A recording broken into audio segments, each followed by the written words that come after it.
ಆ ಟೋನಿ ಪಾತ್ರ ಎಷ್ಟು ಚೆನ್ನಾಗಿದೆಯೋ ಅದೇ ಪಾತ್ರ ನಮ್ಮ ಶ್ರೀನಾಥ್ ಕೂಡ ಅಷ್ಟೇ ಅಚ್ಚುಕಟ್ಟಾಗಿ ಅಭಿನಯಿಸಿದ್ದಾರೆ. ನಾವು ಅನ್ಕೋತೀವಿ ಹೀಗೆ ಬರಬೇಕು, ಹೀಗೆ ಮಾಡಬೇಕು ಅವ್ರಿಗೆ ಅದು ಧೈರ್ಯ ಇರಬೇಕು, ಅವ್ರು ಮಾಡೋ ಕೆಪಾಸಿಟಿ ಇರಬೇಕು. ಏನು ಬಾಬಿ ನೀನು ಇಮ್ಯಾಜಿನೇಷನ್ನು ಅಂದರು. ಆಗುತ್ತೆ, ಫಸ್ಟ್ ಕ್ಲಾಸ್ ಆಗಿರುತ್ತೆ ಅಂಬಿ ಅಂದೆ. ಇದು ತೆಗೆದ ಮೇಲೆ ಇದೇನಾಗೋಯ್ತು ಅಂತ ಹೇಳಿದ್ರೆ ನನಗೆ ಗೊತ್ತಿಲ್ಲ, ಇದನ್ನು ನಾನು ತೆಗೆದಿದ್ದೀನಿ. ಇನ್ನೊಂದು ಪಿಕ್ಚರ್ ರಿಲೀಸ್ ಆಗಿದೆ, ಏಕ್ ದೂಜೆ ಕೇಳಿಯೇ ಅಂತ. ಇಬ್ಬರು ತೆಗೆದಿರೋ ಲವ್ ಸೀನ್ಸ್ಗಳು, ಬೈಕು ಸೀನ್ಸ್ಗಳೆಲ್ಲ ಹೆಚ್ಚು ಕಮ್ಮಿ ಒಂದೇ ಇದೆ ಅಂದ್ಬಿಟ್ಟು ನೋಡಿದವ್ರು ನಂಗೆ ಹೇಳಿದ್ರು. ಆಮೇಲೆ ಏಕ್ ದೂಜೆ ಕೇಳಿ ನೋಡಿದೆ, ನಾನು ತೆಗೆದಿದ್ದು ಅವ್ರು ತೆಗೆದಿದ್ದು ಹೆಚ್ಚು ಕಮ್ಮಿ ಒಂದೇ ಥರ ಇದೆ.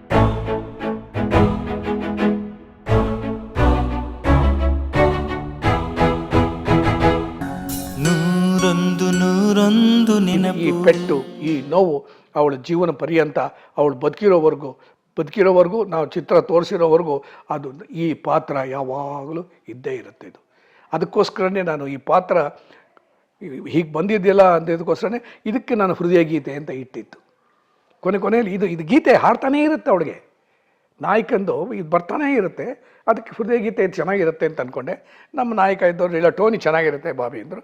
ಇಡೀ ಅದಕ್ಕೇನಂತ ಅಚ್ಚುಕಟ್ಟಾಗೇನೋ ಮೂಡ್ ಬಂದಿದೆ, ಅದು ಬೇರೆ ಪ್ರಶ್ನೆ. ಈ ಪಾತ್ರಗಳು ಇಟ್ಕೊಂಡಿದ್ದೇನೆ.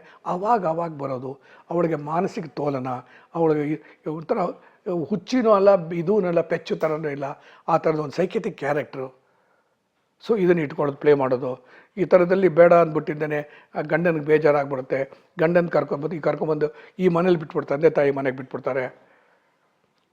ಅವರು ತಂದೆ ತಾಯಿ ಪ್ರೀತಿಯಾಗಿ ಸಾಕೋದು, ಅದೆಲ್ಲ ಭಾಳ ಚೆನ್ನಾಗಿದೆ.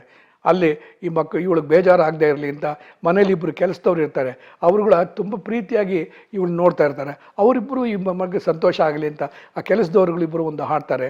ಆ ಹಾಡು ಭಾಳ ಚೆನ್ನಾಗಿದೆ. ಒಂದು ದಿನೇಶು, ಇನ್ನೊಬ್ಬರು ಬೇರೆ ಇನ್ಯಾರೋ ಮರ್ತೆ, ದಿನೇಶ್ ಅವರು ಹಾಡ್ತಾ ಇರೋದು.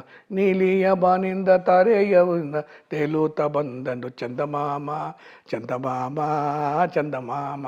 ಇದನ್ನು ನಮ್ಮ ಡೈರೆಕ್ಟರ್ ರವಿ, ಆಮೇಲೆ ಮ್ಯೂಸಿಕ್ ಡೈರೆಕ್ಟರ್ ನಾಗೇಂದ್ರ ಅವರು ಹಾಡಿದ್ದಾರೆ. ತುಂಬ ಚೆನ್ನಾಗಿದೆ. ಇದು ಹಾಡಲ್ಲೇ ಒಂಥರ ಕಣ್ಣು ನೀರು ತರಿಸುತ್ತೆ. ಅವಳು ಪೆಚ್ಚಾಗಿ ಇದನ್ನು ಪಾರ್ಟ್ ಮಾಡೋದು ನಾಯಕಿ, ಇದೆಲ್ಲ ತುಂಬ ಚೆನ್ನಾಗಿ ಮೂಡಿ ಬಂದಿದೆ. ಇದೆ ಕ್ಲೈಮ್ಯಾಕ್ಸ್ ಅಂತ ಭಾಳ ಚೆನ್ನಾಗಿರುತ್ತೆ. ಅಲ್ಲಿಂದ ಹೋಗ್ತಾಳೆ, ಇವಳಿಗೆ ಯಾವಾಗಲೂ ಕೂಡ ಟೋನಿ ಅವನು ಕ್ರಿಶ್ಚಿಯನ್ ತಾನೆ. ಕ್ರಿಶ್ಚಿಯನ್ನು ನೋಡ್ತಾಳೆ, ಒಂದು ಚರ್ಚ್ ನೋಡ್ತಾಳೆ. ಚರ್ಚ್ ನೋಡಿದ ತಕ್ಷಣ ಕಾರಿಂದ ಇಳಿದು ಓಡ್ತಾಳೆ, ಬೀಳ್ತಾಳೆ. ಮುಳ್ಳು ಗಿಡ್ಲು ಎಲ್ಲ ಇರುತ್ತೆ, ಅದೆಲ್ಲ ನೋಡೋದಿಲ್ಲ ಇಲ್ಲ, ಹಂಗೆ ತೆಳ್ಕೊಂಡು ಹೋಗ್ತಾ ಇದ್ದಾಳೆ. ಅಲ್ಲೇ ಇದಾಗೋಗ್ಬಿಡ್ತಾಳೆ ಅವಳು ಟೋನಿ ಅಂತ. ಇದ್ರಲ್ಲಿ ಬಹಳ ಮುಖ್ಯವಾಗಿ ಇದು ಮಧ್ಯದಲ್ಲಿ ಮುಖ್ಯವಾದ ಹೇಳಬೇಕಾದ್ದು ಏನು ಅಂತ ಹೇಳಿದ್ರೆ, ಈ ಬೈಕ್ ಅಂತ ಹೇಳಿದ್ನಲ್ಲ, ಈ ಬೈಕ್ ಸವಾರಿ ಮಾಡ್ತಾ ಇರ್ತಾರಲ್ಲ, ಅದು ಹೆಂಗೆ ಅಂದರೆ ಪ್ರೇಮಿಗಳು ಹೆಂಗೆ ಹೋಗ್ತಾ ಇರ್ತಾರೆ ಅನ್ನೋದನ್ನು ನಾನು ಕಲ್ಪನೆ ಮಾಡ್ಕೊಂಡಿದ್ದೆ. ನನಗೆ ಬೈಕ್ ಈಗ ಬರೋಲ್ಲ, ನನಗೆ ಬರೋದು ಸೈಕಲ್ ಒಂದೇ. ಸೊ ಏನು ಮಾಡಿದೆ ಅಂದರೆ, ಈ ಬೈಕಲ್ಲಿ ಪ್ರೇಮಿಗಳೇ ಹೆಂಗೆ ಹೋಗ್ತಾರೆ ಅನ್ನೋದನ್ನೆಲ್ಲ ಇಮ್ಯಾಜಿನೇಷನ್ ನಂದು. ಆ ಥರ ಇಮ್ಯಾಜಿನ್ ಮಾಡಿಕೊಂಡು ಮಾಡ್ಬೋದು ಅಂದ್ಕೊಂಡು ನಾನೇ ಅಂದ್ಕೊಂಡಿದ್ದೇನೆ. ಅದು ಪಿಕ್ಚರೈಸ್ ಮಾಡಿದೆ. ಹೇಗೆ ಅಂತ ಹೇಳಿದ್ರೆ, ಫಾರ್ ಎಕ್ಸಾಂಪಲ್ ಈಗ ಬೈಕ್ ಹೋಗ್ತಾ ಇರುತ್ತೆ. ಬೈಕಲ್ಲಿ ಹೋಗ್ತಾ ಇರುವಾಗ ಸಾಮಾನ್ಯವಾಗಿ ಹಿಂದ್ಗಡೆ ಕೂತ್ಕೊಂಡಿದ್ದಾನೆ ಗಂಡನ ಹಿಂಗೆ ಪ್ರೇಮಿನ ಹಿಂಗೆ ಅಪ್ಕೋತಾರೆ. ಈ ಥರ ಒಂದಿರುತ್ತೆ. ಆಮೇಲೆ ಇನ್ನೊಂದೇನು, ಕೆಲವು ಇದು ನೆಕ್ಸ್ಟ್ ಮಾಡ್ತೀವಿ, ಬೀಚಲ್ಲಿ ಹೋಗ್ತಾ ಇದ್ದಂಗೆ ಆ ಬೀಚ್ ಅಲೆ ಇರುತ್ತೆ.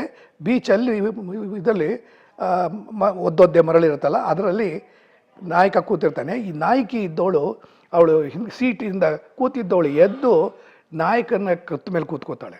ಹೀಗೆ ಕೂತ್ಕೊಂಡು ಕಾಲನ್ನ ಹಿಂಗೆ ಹಾಕ್ಕೋತಾಳೆ. ಅಲ್ಲಿ ನೀರಲ್ಲೂ ಹೋಗುತ್ತೆ ಬೈಕು. ಇದನ್ನು ಅಂಬರೀಷ್ ಮಾಡ್ತೀರಾ ಅಂತ ಕೇಳಿದೆ. ಮಾಡ್ತೀನಿ, ಅವ್ರು ಮಾಡ್ತಾರ ಕೇಳು ಅಂತ. ಅವರು ಮಾಡ್ತೀನಿ ಅಂತಂದರು. ಯಾಕೆಂದರೆ ಅವರು ಪ್ರೊಡ್ಯೂಸರು ತಾನೆ. ಸರಿ ಓಕೆ ಅಂತ. ಇದು ತುಂಬ ಅಚ್ಚುಕಟ್ಟಾಗಿದೆ. ಅಂಬರೀಷ್ ಮೇಲೆ ಕಾಲು ಹಾಕ್ಕೊಂಡು ಲಕ್ಷ್ಮಿ ಕೂತ್ಕೊಂಡು ಇವ್ರು ಬೈಕ್ ಓಡ್ಕೊಂಡು ಹೋಗೋದು.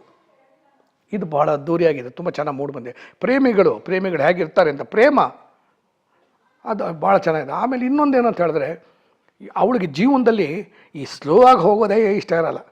ಸ್ಪೀಡಾಗಿ ಹೋಗಬೇಕು ಅಂತ ಕೇಳ್ತಾಳೆ. ಹೆಂಗೆ ಅದಕ್ಕೆ ಮುಂಚೆ ಯಾವ ಥರ ನಾನು ಇನ್ನೊಂದು ಇಮ್ಯಾಜಿನ್ ಮಾಡಿದ್ದೆ. ಹೇಗೆ ಅಂತ ಹೇಳಿದ್ರೆ, ಈ ಬಾರ್ ಮೇಲ್ಗಡೆ ಮೋಟರ್ ಸೈಕಲ್ ಬಾರ್ ಇದೆಯಲ್ಲ, ಹ್ಯಾಂಡ್ಲು ಮೇಲ್ಗಡೆ ಮಲ್ಕೊಂಡ್ಬಿಟ್ಟಿದ್ದೇನೆ. ಪೆಟ್ರೋಲ್ ಟ್ಯಾಂಕ್ ಮೇಲ್ಗಡೆ ಬಾಡಿ ಇಟ್ಟುಕೊಂಡು ತನ್ನ ಕಾಲನ್ನ ಎರಡು ತೆಗೆದಿದ್ದೇನೆ. ನಾಯಕನ ಸೊಂಟಕ್ಕೆ ಸಿಗಿಸಿ ಬೈಕ್ ಹೋಗಬೇಕು. ಇವನು ಬೈಕ್ ಓಡಿಸ್ತಾ ಇರಬೇಕು. ಇವಳು ಇಲ್ಲಿ ತಲೆ ಹಿಂಗಿರುತ್ತೆ, ಇವನ ಹ್ಯಾಂಡ್ಲ್ ಹಿಂಗಿರುತ್ತೆ, ಇವಳು ಕೆರಡು ಕಾಲುಗಳೆಲ್ಲ ಇಲ್ಲಿ ಹೀಗಿರುತ್ತೆ. ಅದು ನಾನೇ ಮಾಡಿ ತೋರಿಸಿದ್ದೀನಿ. ಯಾಕೆ ಅಂತ ಹೇಳಿದ್ರೆ ಕೇಳಿದೆ, ಏನು ಬಾಬಿ ಏನಿದು ಹಲಗೆ ಎಲ್ಲ ತರಿಸ್ಬಿಟ್ಟಿದ್ಯಾ ಅಂದರು. ಈ ಥರ ಬೇಕು ತಡಿ ಅಂತ ಹೇಳಿ ಅದನ್ನು ಆ ಹಲಗೆನ ಇಟ್ಟಿದ್ದೇನೆ. ಅಂಬಿ ನೀವು ಕೂತ್ಕೊಳ್ಳಿ ಅಂತ ಹೇಳಿ ನಾನು ಆ ಹಲಗೆ ಮೇಲ್ಗಡೆ ಮಲ್ಕೊಂಡು ಅಂಬಿ ಸೊಂಟಕ್ಕೆ ನಾನು ಕಾಲು ಹಾಕ್ಬಿಟ್ಟು ನಾನು ಹಿಂಗೆ ಇಟ್ಕೊಂಡು ನೀವು ಇದ್ರಲ್ಲಿ ಇಟ್ಕೊಂಡು ಓಡಿಸಿ ಅಂದೆ. ಏನು ಬಾಬಿ ನೀನು ಇಮ್ಯಾಜಿನೇಷನ್ನು ಅಂದರು. ಆಗುತ್ತೆ, ಫಸ್ಟ್ ಕ್ಲಾಸ್ ಆಗಿರುತ್ತೆ ಅಂಬಿ ಅಂದೆ. ಸೊ ಇದರಲ್ಲೇ ಲಕ್ಷ್ಮಿ ಮಲ್ಕೋತಾರೆ ಒಂದು ವುಡನ್ ಪ್ಲ್ಯಾಂಕು. ಅದು ಕಾಣ್ಸೋಕ್ಕೆ ಹೋಗಲ್ಲ ಇರಲಿಲ್ಲ. ಅದು ಪ್ಲ್ಯಾಂಕು ಎಷ್ಟು ಬೇಕೋ ಅಷ್ಟೇ. ತಲೆ ಹಿಂಗೆ ಇಟ್ಕೋತಾರೆ, ಕಾಲನ್ನ ಹಿಂಗೆ ಹಾಕ್ಕೊಂಡು ಬೈಕ್ ಬಿಡ್ತಾರೆ. ಒಂದೇನೋ ಅಂದರೆ ಅವಳ ಜೀವನದಲ್ಲಿ ಆಸೆ ಏನಂದರೆ ಸ್ಪೀಡ್ಗೆ ಹೋಗಬೇಕು. 20 ಏನು ಸ್ಪೀಡಾಗಿ ಎಷ್ಟು ಸ್ಪೀಡಲ್ಲಿ ಹೋಗ್ತಾ ಇದ್ದೀರಾ? ಅದು 40, ಇನ್ನೂ ಸ್ಪೀಡ್ 60, ಇನ್ನೂ ಸ್ಪೀಡ್ 80, 100 ಈಗ ಈ ಥರ ತೆಗೆದಿದ್ದೀವಿ.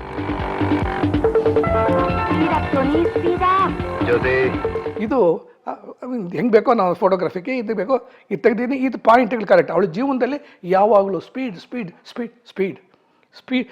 ಸ್ಪೀಡೇ ಯಾವಾಗಲೂ ಕೂಡ ಮನುಷ್ಯನಿಗೆ ಕುತ್ತು ಬರುತ್ತೆ ಅನ್ನೋ ಥರ ಆ ಥರ ಅದು ಲವ್ ಸೀನ್ಸ್ಗಳೆಲ್ಲ ಇಷ್ಟು ಅದ್ಧೂರಿಯಾಗಿ ತೆಗೆದಿದ್ವಿ. ಇದು ತೆಗೆದ ಮೇಲೆ ಇದೇನಾಗೋಯ್ತು ಅಂತ ಹೇಳಿದ್ರೆ ನನಗೆ ಗೊತ್ತಿಲ್ಲ, ನಾನು ತೆಗೆದಿದ್ದೀನಿ. ಬಟ್ ಈಗ ಇದರಲ್ಲಿ ಬಾಂಬೆ ಅಲ್ಲೆಲ್ಲನೂ ಇನ್ನೊಂದು ಪಿಕ್ಚರ್ ರಿಲೀಸ್ ಆಗಿದೆ, ಏಕ್ ದೂಜೆ ಕೆ ಲಿಯೆ ಅಂತ. ಏಕ್ ದೂಜೆ ಕೆ ಲಿಯೆ ತೆಗೆದಿರೋದು ಬಾಲ್ಚಂದರು, ಇಲ್ಲಿ ತೆಗೆದಿರೋದು ಭಾರ್ಗವ. ಇಬ್ಬರು ತೆಗೆದಿರೋ ಲವ್ ಸೀನ್ಸ್ಗಳು, ಬೈಕು ಸೀನ್ಸ್ಗಳೆಲ್ಲ ಹೆಚ್ಚು ಕಮ್ಮಿ ಒಂದೇ ಇದೆ ಅಂದ್ಬಿಟ್ಟು ನೋಡಿದವ್ರು ನಂಗೆ ಹೇಳಿದ್ರು. ಆಮೇಲೆ ಏಕ್ ದೂಜೆ ಕೆ ಲಿಯೆ ನೋಡಿದೆ, ನಾನು ತೆಗೆದಿದ್ದು ಅವ್ರು ತೆಗೆದಿದ್ದು ಹೆಚ್ಚು ಕಮ್ಮಿ ಒಂದೇ ಥರ ಇತ್ತು. ಅಂದರೆ ಇಬ್ಬರು ಡೈರೆಕ್ಟರ್ಗಳ ತಲೆ ಒಂದೇ ಥರ ಓಡ್ತಾ ಇರುತ್ತೆ ಅನ್ನೋಕ್ಕೆ ಇದೊಂದು ನಿದರ್ಶನ. ತುಂಬ ಚೆನ್ನಾಗಿತ್ತು. ಸ್ಪೀಡ್ ಅದೊಂದು ನನಗೆ ಆಸೆ ಇತ್ತು. ಅದು ತುಂಬ ಚೆನ್ನಾಗಿ ವರ್ಕೌಟ್ ಆಯ್ತು. ಇದು ಚೆನ್ನಾಗಿ ಅದಕ್ಕೆ ಇದು ಏನು ಮಾಡಿದ್ರೂ ಕೂಡ ನಮಗೆ ಸಹಕರಿಸಬೇಕಾದವರು ಕಲಾವಿದರುಗಳು. ನಾವು ಅನ್ಕೋತೀವಿ ಹೀಗೆ ಬರಬೇಕು, ಹೀಗೆ ಮಾಡಬೇಕು ಅವ್ರಿಗೆ ಅದು ಧೈರ್ಯ ಇರಬೇಕು, ಅವ್ರು ಮಾಡೋ ಕೆಪಾಸಿಟಿ ಇರಬೇಕು. ಡೈರೆಕ್ಟ್ರ್ ಏನು ಕೇಳ್ತಾರೆ ಅನ್ನೋದು ಮಾಡಿದ್ರು, ಇದು ಮಾಡಿ ತೋರಿಸಿದ್ರು. ಅಂಬರೀಷ್ ಲಕ್ಷ್ಮಿಯವರು ತುಂಬ ಚೆನ್ನಾಗಿತ್ತು. ಪ್ರೇಮ ಅಂದರೆ ಹೀಗಿರಬೇಕು, ಪ್ರೇಮಿಗಳು ಒಂಥರ ಹುಚ್ಚು ಅನ್ನೋದು ಹೇಳಿರೋದು. ಈ ಹುಚ್ಚೇನೆ ಕೊನೆಗೆ ಅವಳ ಮನಸ್ಸಲ್ಲಿ ಹುಚ್ಚಿ ಆಗಿಸುತ್ತೆ. ಈ ಟೋನಿಲಿ ಇನ್ನೊಂದೇನು ಮುಖ್ಯವಾದ ಒಂದು ಹೇಗೆ ಪಾತ್ರಗಳು ಹೇಳಿದ್ನೋ, ಇದರಲ್ಲಿ ಒಂದು ಪಾತ್ರ, ಇನ್ನೊಂದು ಮುಖ್ಯವಾದ ಪಾತ್ರ ಒಂದಿದೆ. ಅದೇನು ಅಂತ ಹೇಳಿದ್ರೆ ಅದು ಶ್ರೀನಾಥ್ ಅವರು ಪ್ರಣಯರಾಜ ಅಲ್ವಾ ಶ್ರೀನಾಥ್ ಅವರು. ಸೊ ಯಾವ ಪ್ರಣಯಕ್ಕೆ ಇದ್ದರೂ ಕೂಡ ಅದಕ್ಕೆ ಒಂದು ಸ್ವಲ್ಪ ಪುಷ್ ಕೊಟ್ಕೊಂಡೇ ಇರ್ತಾರೆ. ಇಲ್ಲೂ ಕೂಡ ಅಷ್ಟೇ, ತುಂಬ ಒಳ್ಳೆಯ ಗಂಡ. ಮೊದಲು ಮದುವೆ ಮಾಡಿಕೊಂಡು ಬರ್ತಾರೆ. ಯಾವಾಗ ಕಥೆಗಳೇನು ಹೇಳಿರಲ್ಲ. ಈಗ ನಿಮಗೆ ಕತೆ ಹೇಳ್ಬಿಟ್ಟಿದ್ದೀನಿ, ಆವಾಗ ಕಥೆಗಳೇನು ಹೇಳಿರಲ್ಲ. ಸುಮ್ಮನೆ ಮದುವೆ ಮಾಡ್ಕೊಂಡಿದ್ದಾನೆ, ಹೆಂಡತಿನ ತನ್ನ ಮನೆಗೆ ಕರ್ಕೊಂಡು ಹೋಗ್ತಾ ಇರ್ತಾನೆ. ಕರ್ಕೊಂಡು ಹೋಗ್ತಿರುವಾಗ ನಾನು ಹೇಳ್ದಲ್ಲ ಆ ಘಟನೆಗಳೆಲ್ಲ ಬರುತ್ತೆ. ಅವರು ಏನೂ ಸಂದೇಹ ಪಡಲ್ಲ. ಯಾವ ಥರದ್ದು ಮೋಟರ್ ಸೈಕಲ್ ಸೌಂಡ್ಗಳಿಗೆ ಅವಳು ಬೆಚ್ಚಿ ಬೀಳೋದು, ಅಲೆಗೆ, ಇದಕ್ಕೆ ಕ್ರಿಕೆಟ್ಗೆ, ಅದಕ್ಕೆ ಈ ಥರದ್ದೆಲ್ಲನೂ ಕೂಡ ಹಲವಾರು ಸತಿ ನೋಡ್ತಾರೆ, ತೊಂದರೆ ಪಟ್ಟಿರ್ತಾರೆ. ಆದರೂ ಕೂಡ ಹೆಂಡತಿಗೆ ಬಿಟ್ಕೊಟ್ಟಿರಲ್ಲ. ತುಂಬ ಒಳ್ಳೆಯ ಗಂಡನ ಪಾತ್ರ ಅಲ್ಲಲ್ಲಿ ಬರ್ತಾ ಇರುತ್ತೆ. ತುಂಬ ಚೆನ್ನಾಗಿ ಅವರು ಅಭಿನಯಿಸಿದ್ದಾರೆ.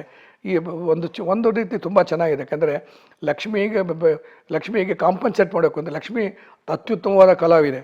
ಆ ಕಲಾವಿದೆಗೆ ಮಕ್ಕದಲ್ಲಿ ಕೊಡೋ ಎಕ್ಸ್ಪ್ರೆಷನ್ಸ್ ಇರುತ್ತಲ್ಲ, ಆ ಎಕ್ಸ್ಪ್ರೆಷನ್ಸಿಗೆ ಬ್ಯಾಲೆನ್ಸ್ ಮಾಡೋದಿದೆಯಲ್ಲ ಬಹಳ ಕಷ್ಟ. ಪ್ರೇಮ ಇದು ಅಂದರೆ ಅದೆಲ್ಲ ಓಕೆ. ಇದು ಹಾಗಲ್ಲ. ಇದು ಒಂಥರ ಸೈಕಲಾಜಿಕಲ್ ಕ್ಯಾರೆಕ್ಟ್ರು, ಒಂಥರ ಅರ್ಧ ಹುಚ್ಚು ಅರ್ಧ ಬೆಪ್ಪು ಥರದ್ದು. ಆ ಥರದ್ರಲ್ಲೆಲ್ಲ ಅವಳನ್ನ ಬ್ಯಾಲೆನ್ಸ್ ಮಾಡ್ಕೊಂಡಿದ್ದಾರೆ, ಹೋಗ್ತಾರೆ ಆ ಪಾತ್ರ ತುಂಬ ಚೆನ್ನಾಗಿ ಮಾಡಿದ್ದಾರೆ. ನಿಜವಾಗಲೂ ಆ ಟೋನಿ ಪಾತ್ರ ಎಷ್ಟು ಚೆನ್ನಾಗಿದೆಯೋ ಅದೇ ಪಾತ್ರ ನಮ್ಮ ಶ್ರೀನಾಥ್ ಕೂಡ ಅಷ್ಟೇ ಅಚ್ಚುಕಟ್ಟಾಗಿ ಅಭಿನಯಿಸಿದ್ದಾರೆ. ಈ ಚಿತ್ರಕ್ಕೆ ಅವರು ಕೂಡ ಒಂದು ಮೆರುಗು. ಈಗ ನಮಗೆ ಜಾಸ್ತಿ ಏನು ವರ್ಕೌಟ್ ಆಗಲ್ಲ. ಯಾಕೆಂದರೆ ನಾವು ಎಲ್ಲ ಹಂತದಲ್ಲೂ ನೋಡ್ಬಿಟ್ಟಿರ್ತೀವಿ. ಬಿಟ್ಟು ಶಾರ್ಟ್ಗಳು ತೆಗಿತೀವಲ್ಲ, ಅವೆಲ್ಲ ತುಕಡದಲ್ಲೂ ನೋಡ್ಬಿಟ್ಟಿರ್ತೀವಿ. ಆಮೇಲೆ ಅದನ್ನು ಜಾಯಿನ್ ಮಾಡಿದಾಗ ಸೀನ್ ಹೆಂಗೆ ಬಂತು ಅಂತ ನೋಡಿರ್ತೀವಿ. ಆಮೇಲೆ ಎಡಿಟ್ ಮಾಡಿದಾಗ ನೋಡಿರ್ತೀವಿ, ರಿಕಾರ್ಡಿಂಗ್ ಮಾಡಿದಾಗ ನೋಡಿರ್ತೀವಿ.